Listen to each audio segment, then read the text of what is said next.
our next speaker, our keynote luncheon speaker here today. I had the pleasure of going to school with Cadmus, and it was clear from early on that he was one of those people who was able to step up into those leadership situations when they needed him. And the school did need him to be a leader, and his community needed him to be a leader. And Cadmus isn't the kind of guy to shy away from that. So it's a great pleasure to introduce to you the First Nations University of Canada alumni, Chief of Cowessess First Nation, Chief Cadmus Delorme.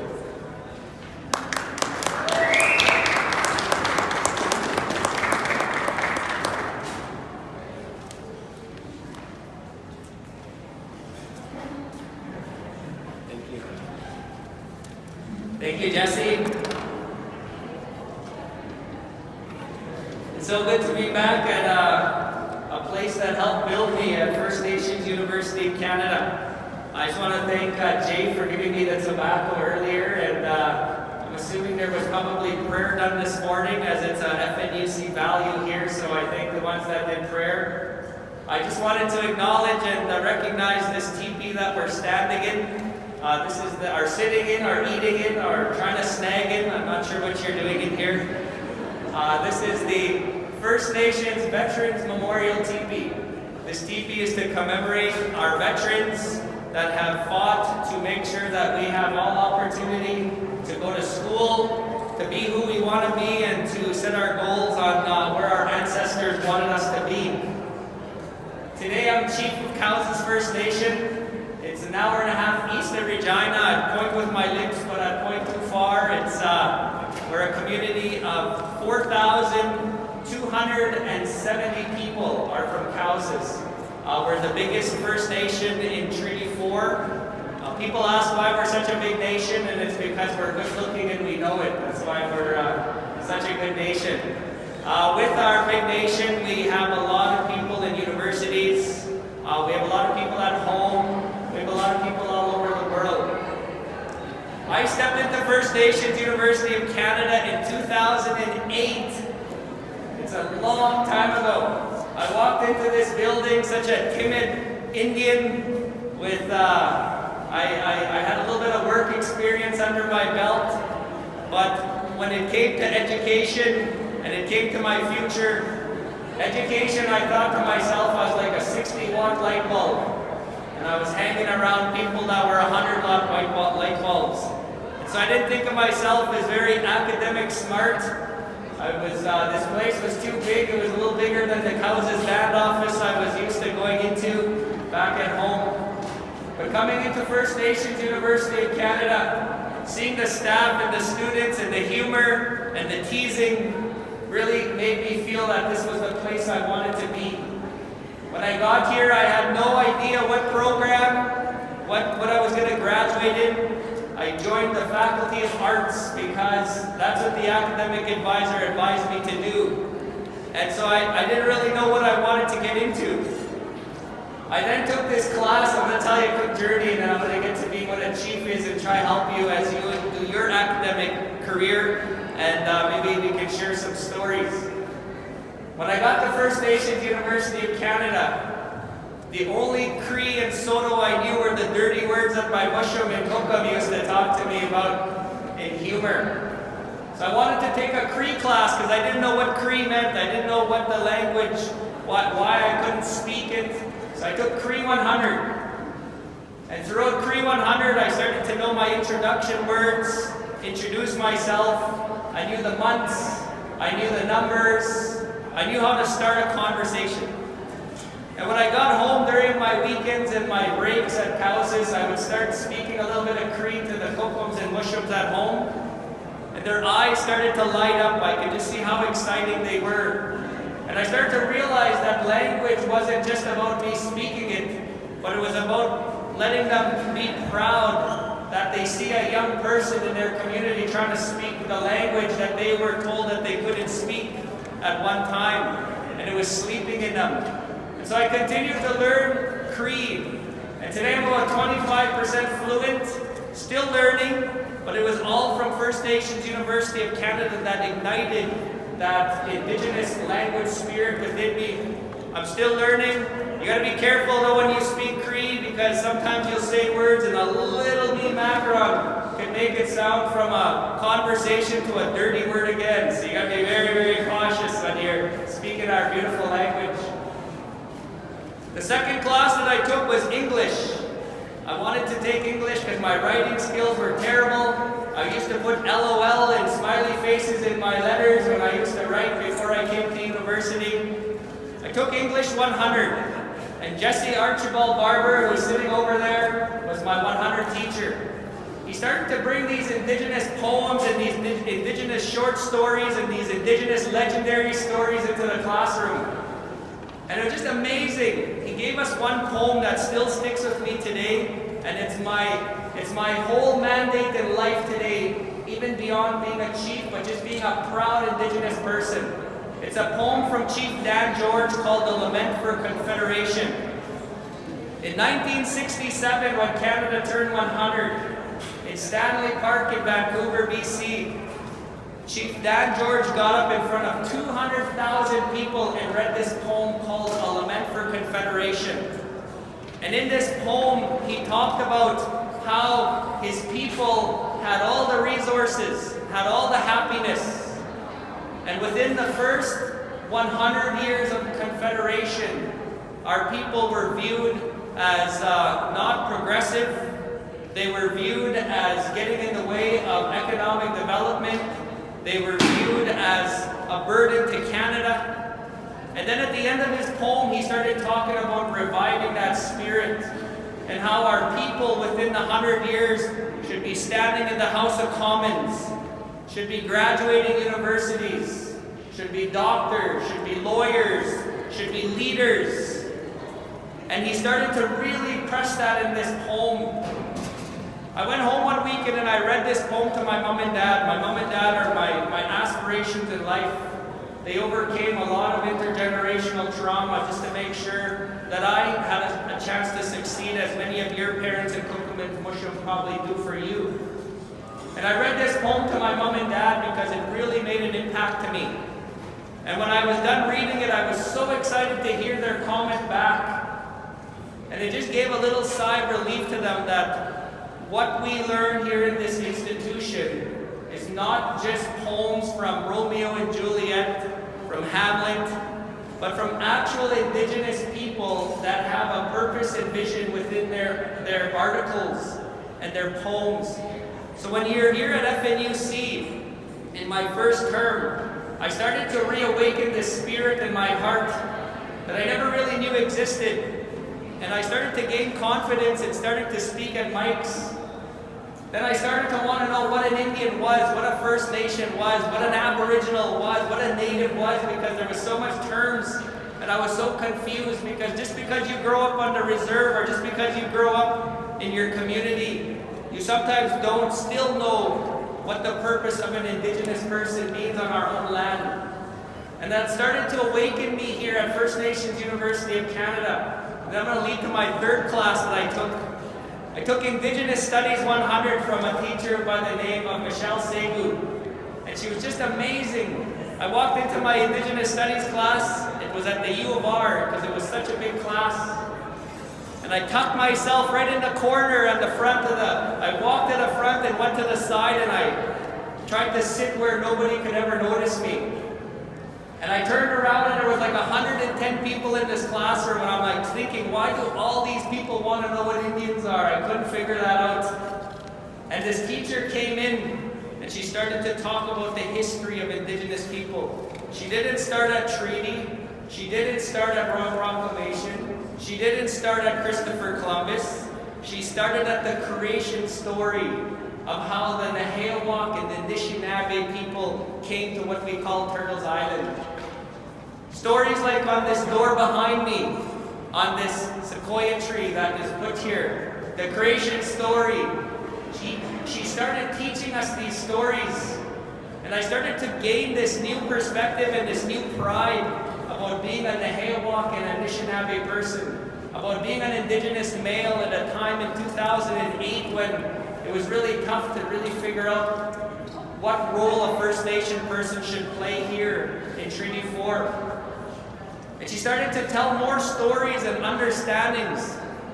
I kind of got a little angry at first, as some of you probably would, listening to Indigenous studies on the history that happened to our people, on how the Indian Act imprisoned our people mentally, how the residential school time somewhat tried to brainwash our people to not want to be Indigenous anymore. As you hear these stories, I started to get angry because I couldn't figure out why they tried to do this to us. But as I started to learn myself more and more about our own history, I started to find an understanding that we didn't create what happened today as young people, but we inherited it. Now it's up to us to learn Indigenous studies, to learn English, not just for the skills, but to educate the many people out there that come into your day-to-day operations or your life, and trying to get them to not judge, but to understand the history and start to really be proud and powerful. And I learned that in Indigenous studies. And I ended up taking 6 classes in Indigenous studies just to really get my base going. I always think I'm a little too proud to be Indian. I gotta calm down a little bit, because no matter what room I go into, everybody's gonna know that I'm from Cowessess, that I'm a Nehewak and a Anishinaabe person, that we were here first, that we assert our rights, and that we do want to be true partners moving forward. I present that message in a very powerful way, and with our humor as well, because if there's one thing we know how to do as Indians, as many things, is how to laugh and tease with one another. That is a law that is given to us from our Creator, and I'm going to get to that in a little bit. But my 4th class that I took, and I just want to talk to you about my introduction here, because it's really set the foundation, was math. Math really had nothing to do with my Indigenous side, but I knew math was really important, and as a chief today, it is a lot of those math equations and the math formulas that allow me to make decisions. Many of you in this room envision yourself as being a chief, council, leadership, something to do with giving direction, something to do with strategic planning.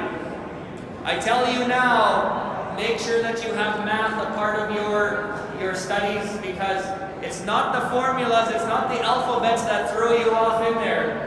It's how to apply a situation, put it into a formula, and then put it into process and start to work it forward. I just want to mention that. I'm not here to recruit you in math. I just wanted to state that it was really important. When I graduated here in 2012 with a business degree, I kind of already knew I wanted to be a chief, but I didn't think that being young and this good looking that I should be a chief at such a young age. And so I worked here. I wanted to work here, and I believe I recruited some of you to come to school here. I believed in this place so much and what it did for me and how it built me to be such a proud person that I wanted to give back. And so I worked here for 3.5 years with recruitment. I came to many schools. I've given hundreds of tours of this university. One of them I gave a tour to Prince Charles, the next monarchy king. And it was such an opportunity. But no matter what I did, I always wanted to bring people here because of what it did for me. I hope that it does for you. There's 3 things that I want to teach you about what being a chief is, and I'm still learning. In 2016, I became chief of Cowessess First Nation. Before I was chief, I knew I needed more education. It just wasn't a business degree that I needed. Because being a chief has a lot of responsibilities. You manage poverty is one of the things that's a reality that you don't get taught in school. Our people have a lot of challenges to overcome, some of them in our own families. The chief has to endure a lot of that weight. The second thing you got to do is you got to be in operations. You got to know how to balance budgets. Cowessess runs a $16 million operation, and we have to balance our budgets. The third thing you do as a chief is you do a lot of stakeholder engagement. You do a lot of talking with business. You got to learn to turn on and off your business mind, your policy mind, your inherent and treaty rights. These are all important factors, and you can't just learn that in 4 years of university. You got to do a lot of studying. So I ventured out to the U of R, and I got my master's in public administration from the the Johnson-Chiama School of Public Policy. It's kind of a mouthful when I say all that. It's a school of policy, it's a school of understanding government. And after I got my 7 years of post-secondary university, I thought I was ready to be a chief. So I started talking to the elders at home, as you should. I started talking to the youth and to the adults, to the ones that live off to the reserve, the ones that live on. And in April of 2016, I was elected Chief of Cowessess First Nation at the age of 34 years old. And it was something that I was really proud of. I was kind of thrown to a reality that education doesn't make you smart. It's how you apply what you're taught that makes you a smart person. And you can get all the education that you want, but you got to apply it. And when I was here at First Nations University of Canada, every time that I would be in a class, I would sit there and I would just kind of daydream, how can I implement this on Cowessess? How can I implement this at home? And you got to do that every day when you're learning. Because if you don't know how to apply it, then it's just going to be a missed opportunity. So when I became chief, I already had all of these ideas that I learned in marketing, that I learned in economics, that I learned in a social work class, that I learned in an Indigenous studies class, in a policy class. And when you get elected as chief, you start to understand that there's a really deep core history that you have to also lift up. The biggest challenge that I find as being chief today is the behavior and attitude of our own people. Sometimes as Indigenous people, we become our own worst enemy in some of our communities because of the bitterness and the history. But we're also still very beautiful on the inside. So I started really focusing my attitude and behavior on the beauty and on the character of people. And if there's one message that I can leave with you as I'm speaking today, is strengthen your character every day, never stop. Focus on your law of attraction, focus on your humor, focus on your communications, because that is what is going to open more doors for you. If you think sometimes that life just isn't in your favor and you're not getting breaks and you're not getting any kind of, any good things coming your way, the only thing that you can control in this life is your attitude. And the better that you can create your character, when you walk into rooms, you want to be that person that people are going to look at and say, this person is here to help. You got to really focus on your character of who you are. And that's a big thing that helps me in being a chief. I just want to conclude on 3 things that Cowessess is focusing on, and it kind of ties into the cultural stuff. So number 1 is economic self-determination is something that Cowessess is working on. Right now, Cowessess has our turbine, our solar panel, and our battery storage on the east side of Regina. You can't go plug in your phone there, it's not that kind of energy, but we sell it back to the grid. So when you light up your house, when you light up your First Nations University of Canada, you have a First Nation in this Treaty 4 territory that is trying to focus on our values of using renewable energy rather than extraction of resources. And that's something that you've got to always keep into fact, that you have to always try and overcome the challenges in life, and Cowessess is doing our part. We're continuing, we're working with many companies. We're hungry for more. We want more turbines, we want more solar panels, but not tinfoil on our windows like some of you have at home. That's not solar panels. Other things in economic development that I can help you with today is sometimes what you're learning, the First Nations need your help. They need you to come in and be researchers. They need you to come in and be economic development mindsets.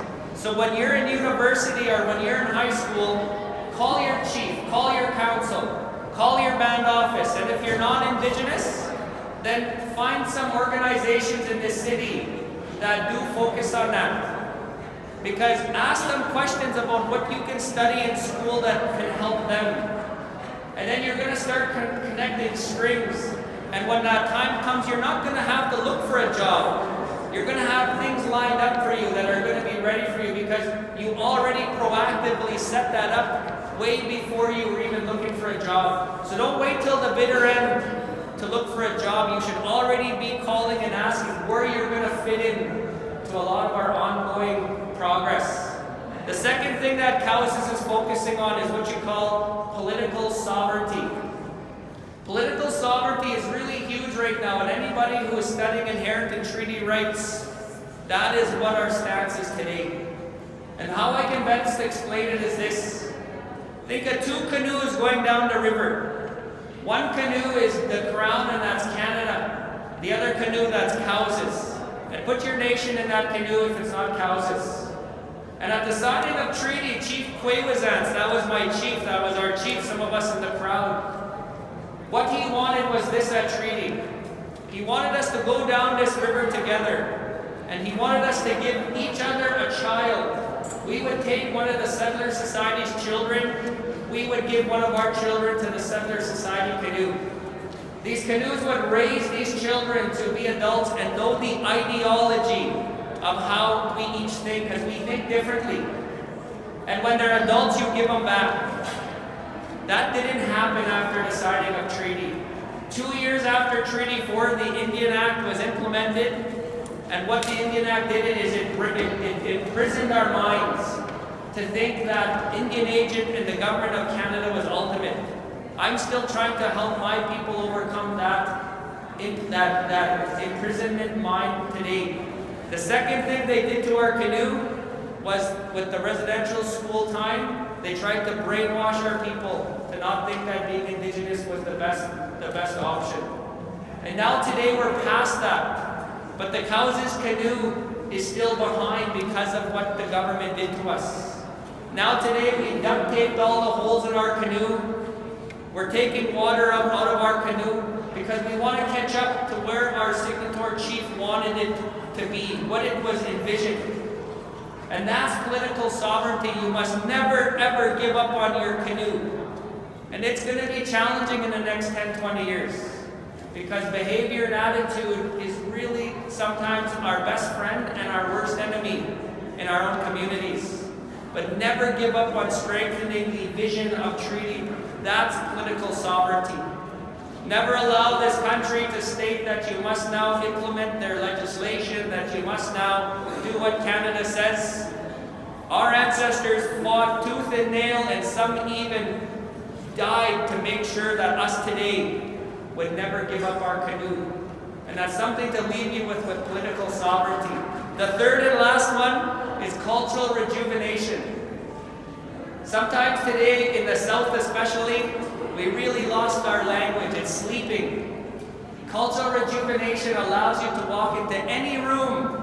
If you're the only Indigenous person in there, or if you're filled with cousins, that you're very proud to be an Indigenous person, or you respect the ideology of Indigenous people.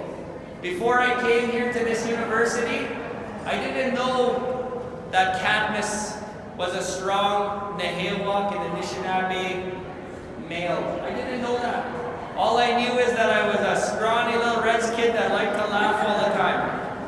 And cultural rejuvenation allowed me to understand the importance why men have braids. And it's not because of things like Avatar. It's because there's a fire, and I learned this in this teepee behind me, because that is one of the most important classrooms in this institution, in this university. I learned through this classroom behind me that there's a fire on that spirit side that we're all going to return to one day, that we came from. And a little bit of that fire is put on the back of our heads as we walk through this world. And one day we're going to put that flame back in that fire. And they're going to ask us what we did on this time on earth to help lift the people and the land and the animals. That day comes for me. I want to make sure that my brain is there to protect that flame, that I can tell my story, that while I was here, I helped lift us and I helped bring us back, because our ancestors who go back there today, they depend on us to make sure that when we get there, that we have those joyous stories and those powerful stories. The other thing with cultural rejuvenation is dance, is song. Everybody should walk this earth with a song. There's going to be times when you're going to be sad, when you're going to be upset, when you're going to be happy, when you're going to be heartbroken because she's not messaging you back. There's going to be those times. It's really good to have a song with you. And I'm not talking an Avril Lavigne or a Katy Perry song. I'm talking a song that comes from this classroom behind me. Because as you go through life, this song is going to bring you comfort. And the other thing is dance.